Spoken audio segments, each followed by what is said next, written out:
दोस्तों कैसे हो आप सभी।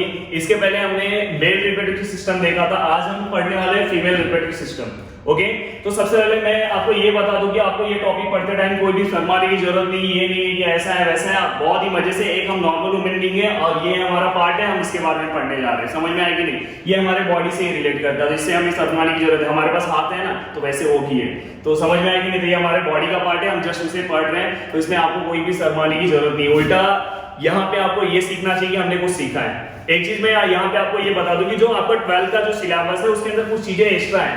आपके 10th के सिलेबस में बस यहीं तक का पार्ट है। 12th के सिलेबस में जाओगे तो वहां पे एक्सटर्नल और इंटरनल, एक्सटर्नल पार्ट कैसे रहता है, फीमेल रिप्रोडक्टिव सिस्टम का एक्सटर्नल पार्ट कैसे दिखाई देता है, उसके बारे में भी है। और यहाँ पे आपको वैसा कुछ नहीं, थोड़े से और बड़े हो जाओगे तो आपको सब चीजें पता चल जाएगी। समझ में? तो अभी बस इतने में ही खुश हो जाओ। ओके, तो यहाँ पे सबसे पहले कि जो हम जिसके लिए आज पढ़ रहे हैं, हम जिसके लिए पढ़ रहे हैं कि हमें ये क्वेश्चन किस तरह से आ सकता है। तो पहला क्वेश्चन आ सकता है कि डायग्राम दिया हो, आपको लेबलिंग करने के लिए आएगा। दूसरा ऐसा हो सकता है कि आपको डायग्राम ड्रॉ करने के लिए आ सकता है। तीसरा क्वेश्चन ऐसा हो सकता है कि आपको डिफरेंट पार्ट के फंक्शन लिखने के लिए आ सकते हैं। और चौथा क्वेश्चन ऐसा हो सकता है कि आपको right short note on female reproductive system. ऐसे 4 तरह से क्वेश्चन आ सकते हैं। दोस्तों आपको टेंशन लेने की जरूरत नहीं है, 1 बाय 1 मैं हर एक पार्ट आपको बताऊंगा। सबसे पहले आपका डायग्राम बहुत ही प्रॉपर होना चाहिए, और आपके बुक में जो डायग्राम दिया है वैसा डायग्राम नहीं बनाओगे तो भी चलेगा। आप ऐसा नॉर्मल सा डायग्राम बनाओगे तो देखो, सबसे पहले कि what are the different parts of female reproductive system. The main part of female reproductive system is ovary and ovary, pair of ovary. Female reproductive parts consist pair of ovary, pair of ovary. समझ में आएगी नहीं? तो यहाँ पे एक pair और यहाँ पेयर मतलब यहाँ पे एक और यहाँ पे एक, तो एक और एक मिला के कितना हो गया? 2। समझ में आएगी नहीं? तो पेयर ऑफ ओवरी दिखाई दे रहा है, 2 ओवरी है, एक यहाँ पे और एक यहाँ पे। समझ में आएगी नहीं? इसे हम क्या होते हैं? Female reproductive system consist of pair of ovary. Okay, clear है? ओके, यहाँ पे आप देखोगे उसके बाद आपको क्या दिखाई देगा? यहाँ पे ओवरी दिखाई दे रहा है, pair of fallopian tube, pair of fallopian tube, fallopian tube दिखाई दे रहा है। Fallopian tube is also known as oviduct. इसे ही हम क्या बोलते हैं? ओविडक्ट बोलते हैं, और भी बोलते हैं, पर आप 2 याद रखो क्योंकि यहाँ पे मैंने फैलोपियन ट्यूब लिखा है। गाइस आपके बुक में ओविडक्ट है, but oviduct is also known as fallopian tube, fallopian tube is also known as oviduct. Okay okay, the third part ये समझ में आया, एंड इट कंसिस्ट यूटेरस। दिखाई दे रहा है ये जो पार्ट है ना बीच का, दिखाई दे रहा है? ये बीच का पार्ट दिखाई दे रहा है कि नहीं? ये देखो, ये वाला जो पार्ट है इसे हम क्या बोलेंगे? यूटेरस। क्या बोलेंगे? यूटेरस।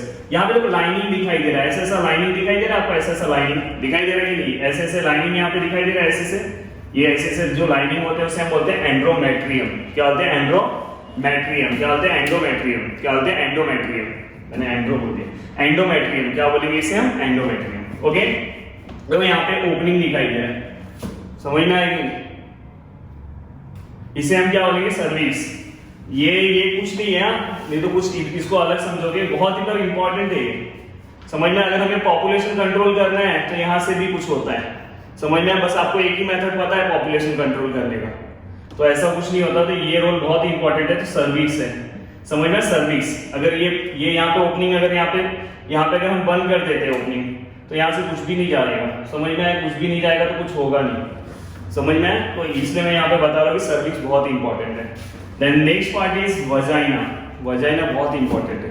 समझ में? ये जो पार्ट है ना बहुत इंपॉर्टेंट है, वजाइना। समझ में आएगी नहीं? हमें क्या लगता है पता है? आज देखो आपको समझ में आएगी फीमेल रिप्रोडक्टिव सिस्टम में क्या क्या पार्ट्स होते हैं। समझ में आएगी नहीं? आप ये देखो, ये पार्ट है वजाइना, ये पार्ट है, ये जो सेंटर में पार्ट दिखाई दे रहा है कौन सा? यूटेरस। गाइस सबसे पहले ना आपको पार्ट्स याद होने चाहिए। साइड में दिखाई दे रहा है 2, क्या है ये 2? Pair of ovaries. Then fallopian tubes दिखाई दे रहा है, ये दिखाई दे रहा है, ये फैलोपियन ट्यूब्स। कौन सा ट्यूब है? Fallopian tube, and which is also known as oviduct, and center part is known as uterus, and in uterus there are some lining which is known as endometrium, and endometrium uterus connect to vagina with one opening which is known as cervix, and lower part and which connect to external environment, which connect to external environment, बाहर के environment से जो connect होता है उससे vagina. तो आपको समझ में आ रहा होगा कि इंपॉर्टेंट पार्ट कहाँ से स्टार्ट होता है, कहाँ से होगा, ऊपर से होगा कि यहाँ से होगा। तो आप समझ सकते हो, जहां से देखो ऊपर से कहीं से जगह है क्या, कहीं से भी जगह नहीं, तो ये मेन है, ये पार्ट हमारा इन्वायरमेंट से बाहर से कनेक्ट है। तो गाइस ये जितने भी पार्ट्स है ये अंदर है, ये वाला पार्ट्स मतलब ये भी अंदर है, बट ये वाला पार्ट हमें पता चल सकता है। पर ये वाले पार्ट्स कैसे रहेंगे आप बस देख सकते हो, कहाँ पे मतलब फोटोज देख सकते हो, समझ में।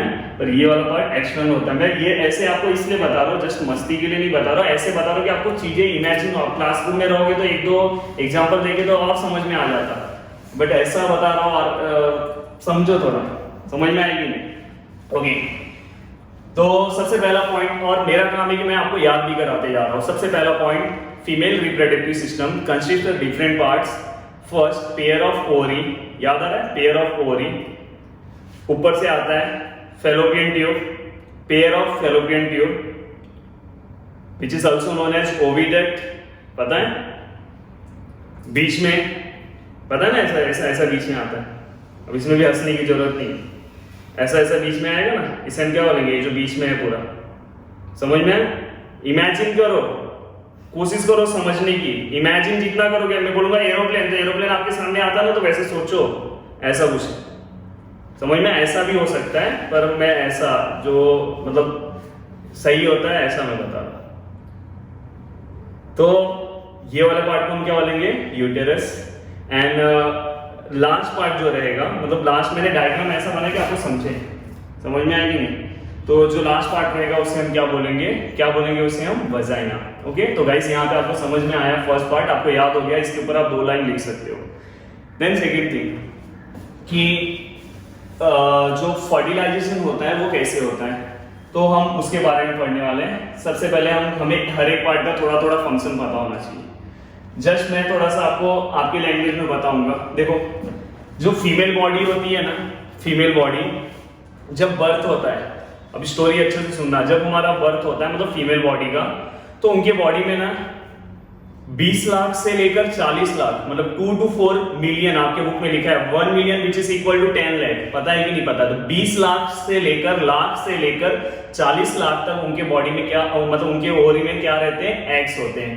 एग समझ में आएगी नहीं, एग समझ में। एग मतलब पता है ना, उनके बॉडी मतलब उनके ओवरी के अंदर रहता है, जब उनका बर्थ होता है उसी टाइम रहता है। बट एट दैट कंडीशन वो जो ओवम रहता है, वो जो एग रहता है, वो कैसा रहता है, इमैच्योर, मैच्योर नहीं रहता है। But at the age of 12, 13, maybe 12, maybe 11, समझ में आएगी नहीं। किसी गर्ल्स में 11 में भी, किसी गर्ल्स में 12 में भी, किसी में 13, 14 भी हो सकता है।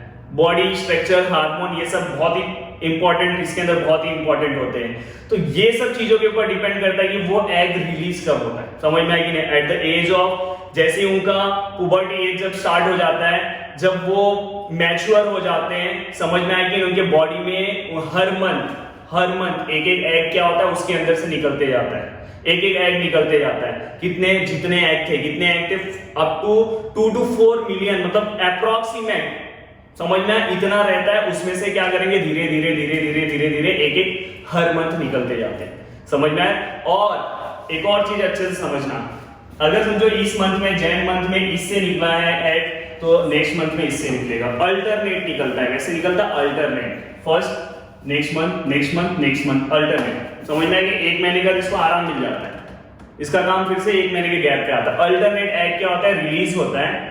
और वही एग क्या होता है, देखो अभी at the age of 12, 13 girls का, हमारे constitution, according to Indian constitution, girls का जो मैरिज का जो एज है, अभी तो इंडियन, अभी मैंने 3 दिन पहले पढ़ा, जब आपको मैंने पढ़ाया उसके बाद मतलब न्यू आर्टिकल आया था कि वीमेन, मतलब जो फीमेल्स होती है या तो जो गर्ल्स होते हैं, उनके एज को और बढ़ाने वाले हैं, समझ में। और वो सही भी है कि उनके हेल्थ के लिए बहुत अच्छा रहेगा।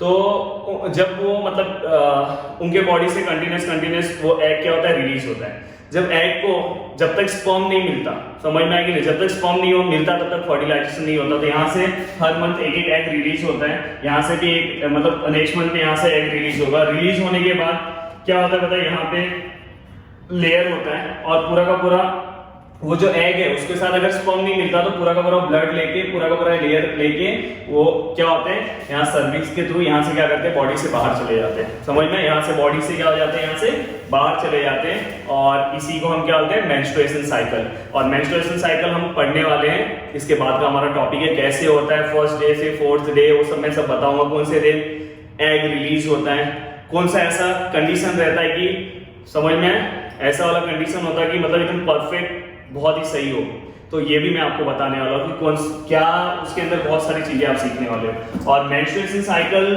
जो है वो बॉडी में प्रॉपर होना चाहिए, समझ में आएगी नहीं, फीमेल के बॉडी में अगर वो उसमें अगर आपके बॉडी में अगर कुछ प्रॉब्लम हो रहा है तो प्लीज आपको मतलब मम्मी को या घर में कोई बड़े हैं उन्हें बताना चाहिए। तो देखो ये समझ में आए तो एट द एज ऑफ 12 या 13 से स्टार्ट हो जाता है, हर मंथ 28 डेज के बाद वो एग क्या होता है बॉडी से मतलब ओवरी से क्या होता है रिलीज होता है और बाद में क्या होता है ब्लड के फॉर्म में चले जाता है, क्योंकि वेस्ट हो जाता है ना, उसको स्पर्म नहीं मिलता ना। समझ में, स्पर्म कब मिलेगा, आफ्टर मैरिड। समझ में, जब उनका शादी हो जाएगा मैरिज के बाद उन्हें क्या मिलेगा, स्पर्म मिलेगा। तो उसके बाद क्या होगा, वो स्पर्म क्या होगा मतलब उसके बाद वो एग क्या होगा, तब उसको क्या मिलेगा, स्पर्म मिलेगा। उसके पहले मिलेगा क्या, नहीं मिलता। तो वो वैसे का वैसे ही रहता है, समझ में आएगी नहीं। तो आपको एटलीस्ट ये समझ में आया फीमेल बॉडी के बारे में। सुनो अभी यहाँ पे अब क्या होता है पता, at the age of 12 to 13 के बाद धीरे धीरे जैसे कि कंटिन्यूस हर मंथ में मेंस्ट्रुएशन आते रहता है। बट जैसे 40 क्रॉस करते हैं, 42, 45, 50 तक पहुंचते हैं, फीमेल के बॉडी में मेंस्ट्रुएशन साइकिल क्या होता है, स्टॉप हो जाता है। समझ में, फीमेल रिप्रोडक्टिव सिस्टम कैसा हो जाता है, रुक जाता है। समझ में आएगी नहीं, फीमेल रिप्रोडक्टिव सिस्टम रुक जाता है, मेंस्ट्रुएशन साइकिल क्या हो जाता है, रुक जाता है, and which is known as menopause. उसे हम क्या बोलते हैं, मेनोपॉज। मतलब at the age of maybe 42, वो आपके हेल्थ के ऊपर डिपेंड करता है, 44 भी हो सकता है, 45 भी हो सकता है। समझ में, तो समझ जाओ कि एंजॉय करने के दिन कितने हैं लाइफ में। तो अच्छे से पढ़ाई करोगे तो उसके बाद कितने दिन आपको एंजॉय करना है। अगर पहले ही अगर आपने सब बर्बाद कर लिया बॉडी को, इसलिए आपको पहले अपना हेल्थ बहुत ही अच्छा रखना है। समझना, क्योंकि उसके बाद आपको अगर समझो अगर आपने हेल्थ अच्छे से रखा तो आगे की लाइफ आपकी बहुत अच्छी रहेगी। नहीं तो 40 तो बोलते हैं, 35 से ही प्रॉब्लम आने लगते हैं। तो मेनोपॉज वहां पे आ जाता है बॉडी में, फिर वहां पे कैसे उनके पास एबिलिटी नहीं रहता रिप्रोडक्शन के लिए। समझ में आएगी नहीं। और एक और, अगर किसी फीमेल के बॉडी में अगर समझो उसने 40 के एज में बर्थ दिया, तो वहां पे ना जो चाइल्ड मतलब जो बेबी आता है ना, उसे डाउन सिंड्रोम होने का चांसेस रहता है। डाउन सिंड्रोम रीजन क्या है, एट द एज ऑफ 40 या 14 बोला, 40 फीमेल की बॉडी कैसे होती पता है, जो सेल का अंदर डिवीजन होता है, देखो सेल डिवीजन होके हमारा बॉडी तैयार होता है, तो वो सब प्रॉपर नहीं होता है, जिससे क्या हो जाता है कि डिसेबिलिटी, जो ऑर्गन तैयार होते हैं, जेनेटिक डिसऑर्डर, कुछ भी प्रॉब्लम्स हो सकते हैं। तो 40 के बाद अगर रिप्रोडक्शन अगर फीमेल करती है तो हो सकता है कि जो चाइल्ड आए वो एबनॉर्मल हो। समझ में आएगी नहीं, वो नॉर्मल ना हो, एबनॉर्मल हो। तो ये सब चीजों के बारे में आपको पता है। ओके, तो ये सब चीजें आप ध्यान रखना। तो जल्दी से पढ़ाई करो सब कुछ। तो जो इतना भी घाई नहीं होना चाहिए, मतलब कि मतलब 30 के आसपास जो है, जो बेबी का जो मतलब 30 के आसपास का जो एज होता है वो परफेक्ट होता है। समझ में आएगी नहीं, तो 30, मैं तो 30 याद रखूंगा। ओके, तो यहाँ पे याद रखना, यहाँ पे फैलोपियन ट्यूब है, यहाँ पे क्या है, ओवरी है, यहाँ पे क्या है, यूटेरस है। ये सब आपको पता चल गया। देन हम एक एक पार्ट का फंक्शन देखते हैं कि what is the function of ovary. Ovary का फंक्शन क्या है, ओवरी क्या करता है आपको पता चल रहा है, इट रिलीज एग। क्या करता है वो, स्टोरेज और एग को क्या करता है, रिलीज करता है। एक तो आपको समझ में है। And second function production of hormone. जैसे हमने टेस्टिस पढ़ा था ना, टेस्टिस क्या करता है, हार्मोन रिलीज करता है, तो वैसे ये भी हार्मोन रिलीज करता है। कौन सा हार्मोन रिलीज करता है, एस्ट्रोजन। समझ में आएगी नहीं, प्रोजेस्टेरोन भी करता है, बट मैंने यहाँ पे एस्ट्रोजन ही लिखा है। अब ये प्रोजेस्टेरोन मैं आपको उसमें पढ़ाने वाला हूँ। Then produce the hormone estrogen, एंड मैंने आपको पहले ही बता दिया कि एस्ट्रोजन जो हार्मोन है, आपको नीड डायरेक्टली कि वो हार्मोन की वजह से अट्रैक्शन होता है। गर्ल्स का अट्रैक्शन किसकी टुवर्ड्स होता है, बॉयज की। समझ में, तो ओवरी द फंक्शन। देखो यहाँ पे जितनी चीजें मैंने लिखी है ना, बस आप इसको एक बार अच्छे से लिख लोगे ना, तो आपको बुक भी देखने की जरूरत नहीं आ रहा। फंक्शन में पूरा भी अच्छे से इसका बताने वाला हूँ। Then the ovary, the function of ovary to produce hormone estrogen and second function is ovulation. Egg क्या करता है, रिलीज करता है, एग क्या करता है, रिलीज करता है। The first function is that and second function is this. And second fallopian tube, बताओ fallopian tube, the function of fallopian tube, क्या उसका फंक्शन है, ये क्या करता है पता है, एग को ओवरी से यूटेरस के पास पहुंचाता है। समझ में, इसलिए देखो लिखा है carry ovum from ovary to uterus. पहला फंक्शन याद हो गया फैलोपियन ट्यूब का, कैरी ओवम, ओवम मतलब egg, from ovary to uterus, carry ovum from ovary to uterus, carry ovum from ovary to uterus. Guys याद हो गया होगा। And second function most important, exam में आता है कि फर्टिलाइजेशन कहां पे होता है। सबको क्या लगता है फर्टिलाइजेशन यहां पे होता है, भाई यहां पे नहीं होता है, फर्टिलाइजेशन यहां पे होता है। फर्टिलाइजेशन कहां पे होता है, फैलोपियन ट्यूब में होता है। फर्टिलाइजेशन मतलब स्पर्म वहां पे जाता है, स्पर्म, और स्पर्म के पास कैसा एनर्जी है, समझ में आएगी नहीं, वो कहीं पे भी जा सकता है। समझ में आएगी स्पर्म कैसा होता है, क्यों आपको क्वेश्चन आएगा सर कैसे आता है स्पर्म। स्पर्म का अगर आप स्ट्रक्चर देखोगे ना तो ऐसा रहता है, यहाँ पे ऐसा रहता है, फिर ऐसा टेल की तरह, मतलब थोड़ा मैं प्रॉपर नहीं बना रहा हूं, अभी तो यहाँ डबल लाइन से बना रहा हूं इसलिए प्रॉब्लम है, ऐसे में बता रहा हूं, देखो ऐसे इसका टेल रहता है, ये स्पर्म है, समझ में आएगी ना, ऐसा दिखाई दे रहा है कि अभी यहाँ पे जो रहता है माइटोकॉन्ड्रिया रहता है, ये इसको एनर्जी देता है, और इसलिए स्पर्म ना ऐसे कहीं पे भी जा सकता है। तो स्पर्म यहाँ से आता है और यहाँ से जाने का कहाँ पे जाता है, यहाँ पे जाता है। समझ में, स्पर्म जो है यहाँ पे देखो, यहाँ पे दिखाई दे रहा है, एक्चुअली यहाँ पे रहना चाहिए, ये देखो यहाँ पे एग है और यहाँ से क्या है स्पर्म आया, स्पर्म आके यहाँ पे मिलेगा फैलोपियन ट्यूब में।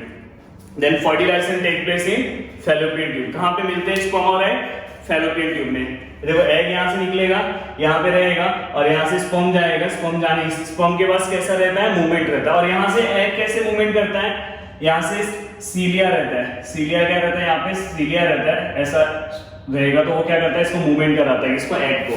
और यहाँ से स्पर्म तो खुद से मूवमेंट करता है, स्मार्ट रहता है, तो यहाँ से खुद से मूवमेंट करके पहुंच जाता है उसके पास, पहुंचते पहुंचते खोजते खोजते वहां पे पहुंच जाता है, जो फ्यूज होंगे, then which is known as fertilization. Okay, then fallopian tube. The next function of fallopian tube is first function, it carry ovum from ovary to uterus. कहाँ से, ओवरी से लेगा यूटेरस के पास। And second function site of fertilization, ये site है, site civil वाले बोलते हैं ना, मैं यहाँ साइट पे जा रहा हूँ, तो वैसे ही है, वैसे यहाँ पे क्या साइट ऑफ फर्टिलाइजेशन, यहाँ पे फर्टिलाइजेशन होता है, मतलब यहाँ पे स्पर्म आता है, एग से मिलता है और कुछ होता है, कुछ होता है मतलब क्या होता है बताता हूं। यहाँ पे देखो फिम्ब्रे दिखाई दे रहा होगा आपको, fimbriae is finger like projection. ये क्या करता है, ओवरी के ऊपर फिंगर लाइक प्रोजेक्शन रहता है, ऐसे ओवरी से एग मांगता है और एग को छुपा के आगे भेज देता है। समझ में, यहाँ से एग लेता है, देखो हाथ की तरह ना, लेके इधर फेंक देता है। तो देखो इसलिए लिखा है कि split ovum into fallopian tube following ovulation. क्या करता है, split ovum into fallopian tube, वो लेके फैलोपियन ट्यूब में देगा। फैलोपियन ट्यूब किसको भेजेगा, कहाँ फर्टिलाइजेशन के बाद उसको कहाँ पे भेज देगा, यूटेरस के पास। देन फर्टिलाइजेशन के बाद वो अलग फॉर्म में कन्वर्ट होगा, बताता हूँ। यूटेरस, यूटेरस देखो यहाँ ये वाला क्या आएगा, डेवलपमेंट ऑफ एम्ब्रियो। जो एम्ब्रियो मतलब कि डेवलपमेंट ऑफ बेबी का जो डेवलपमेंट होता है ना, यहीं पे होता है, मैं बता रहा हूँ कैसे होता है। एंड इन्वॉल्व इन मेंस्ट्रुएशन, ये मेंस्ट्रुएशन साइकिल में भी इन्वॉल्व रहता है। मैंने बताया ना, यहाँ पे जो लेयर्स रहते हैं वो पूरा का पूरा ब्लड की तरह क्या होता है, पूरा का पूरा लेयर क्या होता है, मेंस्ट्रुएशन में बाहर आ जाता है, मतलब लेयर के जो ब्लड्स होते हैं बाहर आ जाते हैं। Cervix, separate vagina from uterus. देखो ये सर्विक्स है, ये क्या करता है, सेपरेट करता है वजाइना, वजाइना नीचे, vagina from uterus, vagina from it separate the vagina from uterus. ये यहाँ पे ओपनिंग है, समझ में आएगी। ये अगर पैक हो गया किसी का तो स्पर्म अंदर जाएगा ही नहीं, समझ में। हम जैसे कॉपर टी मेथड यूज करते हैं, समझ में आएगी नहीं। जैसे कि अगर समझो किसी ने हमें अगर समझो पॉपुलेशन कंट्रोल करना है तो बहुत सारे मेथड है, जैसे कि कॉन्डम कोई कोई यूज करता है, उसमें हंसने की जरूरत नहीं है। और बहुत सारे लोग शर्माते नहीं जाते, समझ में आएगी नहीं, मेडिकल पे नहीं जाते। पर अगर बर्थ अगर मतलब कि पॉपुलेशन कंट्रोल करना है तो जाना भी चाहिए, नहीं तो उससे अगर कभी कुछ प्रॉब्लम की वजह से डिसीज भी हो सकता है, समझ में आएगी। वो तो आगे का पार्ट है, बताऊंगा। तो यहाँ पे कॉपर टी, जैसे कॉन्डम रहता है वैसे कॉपर टी मेथड होते हैं पॉपुलेशन कंट्रोल करने के, समझ में आए कि नहीं। तो वो यहीं से यहीं पे उसको मतलब वो ये वाले ओपनिंग को क्या करता है, बंद करता है, समझ में आए कि नहीं। कॉन्डम का फंक्शन क्या रहता है, कॉन्डम का फंक्शन क्या रहेगा, क्या करेगा वो, कॉन्डम क्या आता है ऊपर के कवरिंग पे आता है, जिससे क्या होगा यहाँ पे, जिससे क्या होगा पता है, देखो ये ऊपर के कवरिंग पे आएगा, जिससे क्या होगा पता है, यहाँ पे स्पर्म नहीं जाएगा अंदर। देखो बताने की जरूरत है, स्पर्म क्या होगा पूरा का पूरा इसी के अंदर रहेगा, पूरा का पूरा स्पर्म इसी के अंदर रहेगा, और जो होगा स्पर्म क्या होगा इसके अंदर नहीं जा पाएगा, इसके अंदर स्पर्म पहुंचा ही नहीं तो कुछ हो सकता है, ये नहीं होगा। अब देखो ये बताना बहुत ही जरूरी है, ऐसा नहीं कि मैं जस्ट मस्ती के लिए बता रहा हूँ, चीजें आपको पता होनी चाहिए। ओके, सोचो मेरे लिए कितना डिफिकल्ट है एक टीचर के लिए ये सब बोलना। देन सेकेंड, वो भी मैं प्रॉपर आपके लैंग्वेज में बात कर रहा हूँ, समझ में आया कि नहीं। अगर ऐसे में बोलता है कि फॉर कंट्रोल और पॉपुलेशन कंट्रोल वी यूज, ऐसे ऐसे बोल दिया रहता तो फिर उसमें पता भी नहीं चलता, तो इसलिए पता है कि आपको समझ में आए। देन सेकेंड है कि during the birth to allow foetus to leave the uterus, ये क्या करता है सर्विस, पता है एक और काम करता है, जब बर्थ होता है ना, जहां पे बच्चे का पालन पोषण होता है, वो जो कवरिंग रहता है, फीटस क्या होता है इसके अंदर रहता है, तो वो क्या करता है पता है, ये सर्विस से ऐसे ऐसे धीरे, ये पता है पूरा का पूरा ना, ये कैसा रहता है पता है, पूरा का पूरा फ्लेक्सिबल रहता है, जैसे जैसे धीरे धीरे ऐसे साइड होता है और यहाँ से बेबी का बर्थ होता है, समझ में आएगी नहीं। तो ये भी आपको क्लियर हो गया रहेगा। कभी कभी अब पता है, कभी कभी बोलते हैं ना कि फीमेल की बॉडी को ना ज्यादा, मतलब जब उनके पेट में अगर बच्चे होंगे तो उसे मूवमेंट करना चाहिए।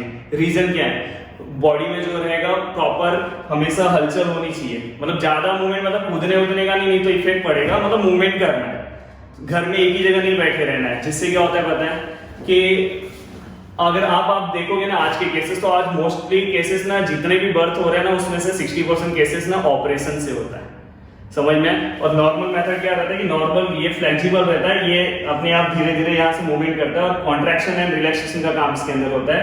तो यहाँ से क्या होता है, फीटस बाहर आता है। तो वही लिखा कि allow the foetus to leave the uterus and vagina. Vagina तो अभी थोड़े देर पहले बहुत भारी डायग्राम बना दिया था, तो उसी में समझ गए होंगे। External from the cervix to the external involvement and provide the passage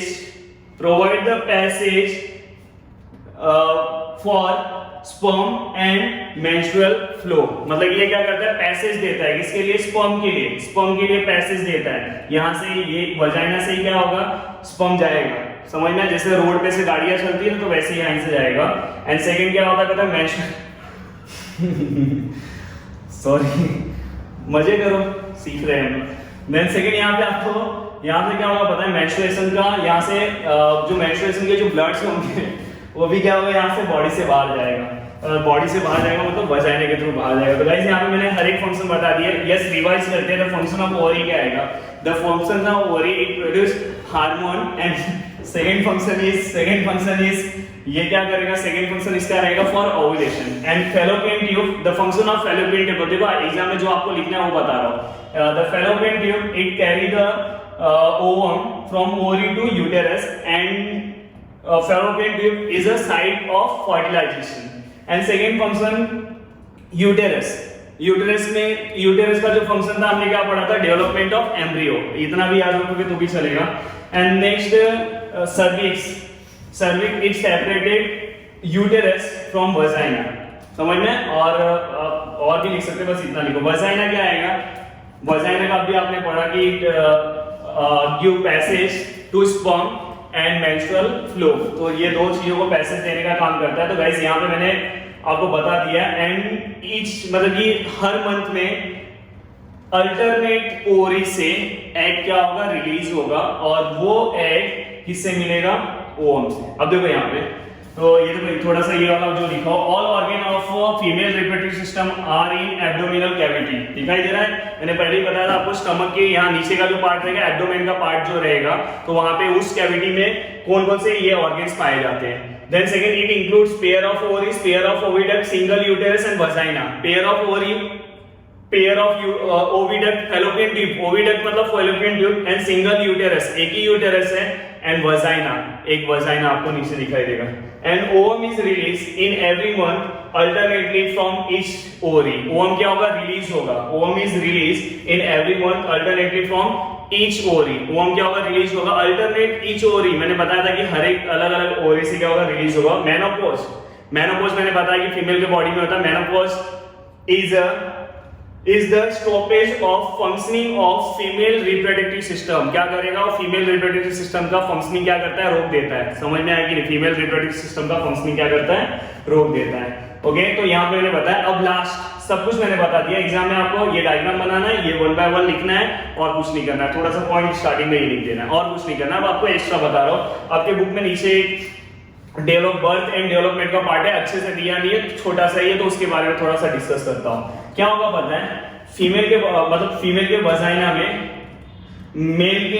mail का जो सीमेन है यहाँ से सर्विस के थ्रू इस पैसेज से यहाँ पे आएगा। यहाँ पे आने के बाद वो यहाँ पे जाएगा और यहाँ पे जाने का sperm get unite with ovary, get unite with ovum, ovum के साथ क्या करेगा, यूनाइट होगा, स्पर्म क्या होगा, यूनाइट होगा। And further this fertilization take place and zygote is form. क्या फॉर्म होता है, जाइगोट फॉर्म होता है, आपको पता है। इसके बाद क्या फॉर्म होता है, जाइगोट। ये क्या हो जाएगा, जाइगोट फॉर्म हो जाएगा। जब ये जाइगोट फॉर्म होगा तो ये जाइगोट मूवमेंट करके यहाँ पे आएगा और यहाँ पे आने के बाद ये यहाँ पे अपना एक पोजीशन ले लेगा। यहाँ पे आने के बाद अपना एक पोजीशन ले लेगा, यहाँ पे अपना एक पोजीशन ले लेगा। कौन, जाइगोट। अब यहाँ पे पोजीशन लेने के बाद धीरे धीरे, आपको पता है ना 9 मंथ का टाइम लगता है, धीरे धीरे इसे भी ऑक्सीजन की जरूरत है, इसे भी नरिशमेंट चाहिए, इसे भी खाने पीने को चाहिए कि नहीं चाहिए। ऐसे ये भी करता रहेगा, धीरे धीरे इसका ग्रोथ होगा। तो ये धीरे धीरे इसका जो डेवलपमेंट होगा और ये क्या होगा पता है, यहाँ पे एक कनेक्शन रहता है, यहाँ पे एक कनेक्शन रहता है और ऐसे इसके अंदर इसका क्या होता है, ऐसा ग्रोथ होते जाता है, धीरे धीरे बढ़ते जाता है। ठीक है क्या, धीरे धीरे इसका ग्रोथ क्या होता है, बढ़ते जाता है। इसके अंदर एक कनेक्शन होता है, इस कनेक्शन को हम क्या बोलते हैं, प्लेसेंटा। क्या बोलते हैं, placenta. Placenta provide nourishment to the body and ये ऑक्सीजन क्या, मदर बॉडी में अगर मदर ऑक्सीजन ले रही है तो इसे भी ऑक्सीजन चाहिए ना, इसे भी ब्लड चाहिए। तो यहाँ पे ये ब्लड का पूरा कवरिंग इसलिए आता है। इसलिए अगर जो फीमेल प्रेग्नेंट अगर रहेगी तो उसे मेंस्ट्रुएशन नहीं आता। तो ये सबसे एक बहुत सारे लोगों को पता ही नहीं रहता, समझ में आएगी नहीं। तो प्लीज हमारे पास जितने, देखो ये हमारे फीमेल, ये हमारे लाइफ की बात है, समझ में। ये सब चीजें अगर हमें नहीं पता रहेगी तो बहुत प्रॉब्लम हो जाएगा। तो फीमेल के बॉडी में अगर मेंस्ट्रुएशन साइकिल अगर रुक जाता है तो आपको पेरेंट्स से तुरंत बात करना चाहिए, समझ में आएगी नहीं। हो सकता है अगर समझो शादी के बाद अगर मेंस्ट्रुएशन साइकिल अगर कभी रुका तो हो सकता है कि वहां पे हो सकता है कि वो फीमेल प्रेग्नेंट हो। प्रेगनेंसी के टेस्ट करने के लिए बहुत सारे मेथड हैं, समझ में, आपको उतना तो पता है। अगर नहीं पता होगा तो आप मुझे जब पूछ लेना, समझ में। तो कभी भी ये सब चीज, क्योंकि आप कहीं भी सर्च भी करोगे ना तो आपको प्रॉपर नॉलेज नहीं मिलेगा, समझ में। तो आपको यहाँ पे खुद से सब चीजें पता चल गई। देखो ये चीज हमेशा याद रखना, मेंस्ट्रुएशन अगर साइकिल रुक रहा है तो कुछ ना कुछ बॉडी में प्रॉब्लम होगा। मेंस्ट्रुएशन प्रॉपर आना चाहिए, सही टाइम पे आना चाहिए। हो सकता है 2-3 दिन का वेरिएशन हो सकता है पर वो सही टाइम पे आना चाहिए, समझ में। और मेंस्ट्रुएशन साइकिल कब नहीं आता है, जब फीमेल क्या होती है, प्रेग्नेंट हो जाती है। पूरा का पूरा 9 मंथ मेंस्ट्रुएशन नहीं आता। क्यों, क्योंकि पूरा ब्लड जो रहेगा पूरा किसके डेवलपमेंट में लगता है। पूरा का पूरा ब्लड का जो डेवलपमेंट है किसके लिए लगेगा, मतलब जो यहाँ पे बॉडी है, मतलब जो बेबी का बॉडी है उसके ग्रोथ के लिए लगता है। और यहाँ पे बेबी के बॉडी को खाना कैसे मिलता है, प्लेसेंटा के थ्रू। यहाँ पे प्लेसेंटा एक कनेक्ट है, उसके थ्रू क्या होगा, उसे खाना मिलेगा, जिससे वो क्या करता है, समझ में, मतलब ऐसे नहीं करता, उसके यहाँ से ज्वाइंट रहता है। अगर आप देखोगे तो यहाँ से स्टमक से उसको क्या रहता है, ज्वाइंट रहता है। स्टमक से हम मदर से क्या रहते हैं, कनेक्ट रहते हैं। और मम्मी जो चीजें खाती है वो चीजों का बाद में धीरे धीरे 1 मंथ में धीरे धीरे हमारा 2-3 महीने में धीरे धीरे दिल की धड़कनें आने लगती है, धीरे धीरे और बड़े हो जाते हैं। 2-3-4-5 महीने के बाद 5-6 महीने के बाद ना ऑर्गन आ जाते हैं। बाद में हम टेस्ट ये सब चीजें करना स्टार्ट कर देते हैं। मतलब जो मम्मी खाती है कुछ खाएगी तो हम भी उसे टेस्ट करना स्टार्ट कर देते हैं, हमें टेस्ट के बारे में पता चलना स्टार्ट हो जाता है। एक्चुअली आपके सिलेबस में नहीं है, 12th में है, फिर भी मैंने बहुत सारी चीजें आपको बता दी। और गाइस उम्मीद करता हूँ यहाँ पे आपको सब चीजें समझ में आई होगी, समझ में आए। अगर कुछ चीजों का, अगर आपको कुछ प्रॉब्लम होगा, कुछ चीजें नहीं समझ में आई होगी तो आप मुझे पूछना। अगर आपके एग्जाम में क्वेश्चन आता है तो आप सबसे पहले लिखोगे फीमेल, देखो आप आंसर आप क्या लिखोगे, सबसे पहले आप क्या लिखोगे कि all organ of female reproductive system are in abdominal cavity. It consists of pair of ovary pair of fallopian tube and one uterus और vagina and cervix. Okay, and आप उसके बाद क्या लिखोगे, the function of ovary to produce hormone, estrogen भी लिख सकते हो, and second function is to produce ovum, ovulation, then function of fallopian tube, the function of fallopian tube, the main function of fallopian tube, for it is the site for fertilization, and one more function, it carry the ovum from ovary to uterus, and second next function of uterus, the function of uterus क्या आएगा, for it is a site for development of embryo का जो development होता है यहीं पे होता है, then cervix, it separated uterus and vagina, समझ में, एंड नेक्स्ट सर्विक्स के बाद नीचे वजाइना है, vagina it give passage for sperm and menstrual flow.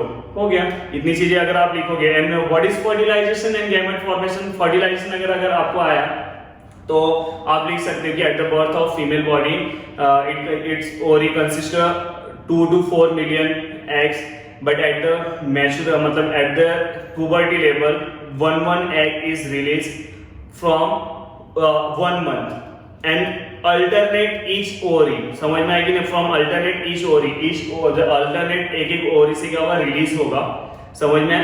और उसके बाद अगर आपको और लिखना है कि ड्यूरिंग कॉपुलेशन मतलब जब मेल और फीमेल बॉडी एक साथ आते हैं, कोई भी चीज अगर एक साथ आता है वो, समझ में, इंटरकोर्स होना, समझ में, इंटरकोर्स होना, तो इंटरकोर्स होना मतलब कि समझ जाओ, अगर इसमें भी कुछ प्रॉब्लम होगा तो पूछ लेना, अभी मैं यहाँ पे नहीं बोल सकता लाइव में, तो ही मैं बोल दिया ना। कॉपुलेशन मतलब क्या होता है कि मेल एंड फीमेल बॉडी एक साथ आना, उससे क्या होता है कॉपुलेशन। ओके, बस इतना ही बोला, उसके आगे समझ जाओ। तो यहाँ से क्या होगा, स्पर्म रिलीज होगा, then sperm reach to first it passes from cervix and finally it reach to uterus and further it reach to fallopian tube. Fallopian tube is a site of fertilization, and at that time ovary release egg, and egg ova भी हम उसे बोलते हैं, ovum भी बोलते हैं, ova get unite with sperm, then fertilization take place and zygote is formed.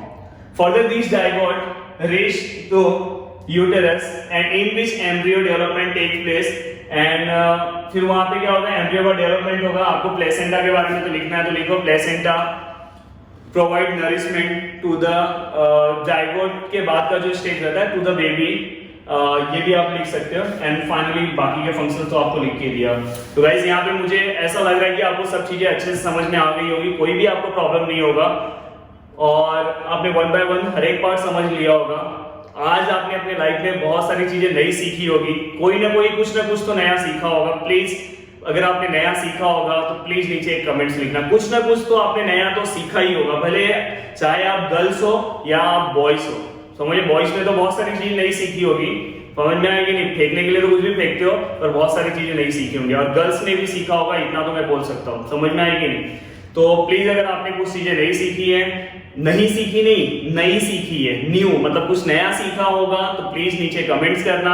और देखो आपका कमेंट्स ही हमें एक मोटिवेशन देता है। अगर आप देखोगे तो नीचे बहुत सारे बच्चे कमेंट्स करते हैं, दिल से थैंक्स। वही रीजन है कि मैं साइंस 2 का वीडियो कंटिन्यूस आपको एनिमेशन के थ्रू और वीडियो के लेक्चर के थ्रू देते जा रहा हूँ। अगर आप देखोगे फर्स्ट वीडियो जो है मेरा लेसन नंबर 2 का, वो अराउंड 4000 से ज्यादा लोगों ने देख लिया है, 4000 से ज्यादा लोगों ने देख लिया है। उसके नीचे कंटिन्यूस कमेंट्स कर रहे हैं 4000 अराउंड, वो 4400 लोगों ने उसे देखा है उस वीडियो को, मतलब उसके ऊपर इतना व्यूज है, लोग उसे कंटिन्यूस देख रहे हैं, उसके नीचे कमेंट्स कर रहे हैं। उसके बाद भी जितने वीडियोस हैं कंटिन्यूस लोग देख रहे हैं, तो लोगों को वो वैसी क्वालिटी चाहिए, तो प्लीज उसके नीचे लोग कमेंट्स भी करते हैं। तो आप सभी लोगों को थैंक्स कि आपके मोटिवेशन की वजह से मैं यहाँ पे चीजें बोल पाता हूँ, कर पाता हूँ, तो दिल से थैंक्स कि आपका ही सपोर्ट है, उसकी वजह से ही मैं कंटिन्यूस यहाँ पे चीजें कर पा रहा हूँ। बस नीचे एक कमेंट्स कर दो अगर आपको अच्छा लगा होगा टॉपिक, नहीं अच्छा लगा होगा तो बात अलग है। और साइड में आपको लाइक बटन है, वहां पे आप लाइक कर दो।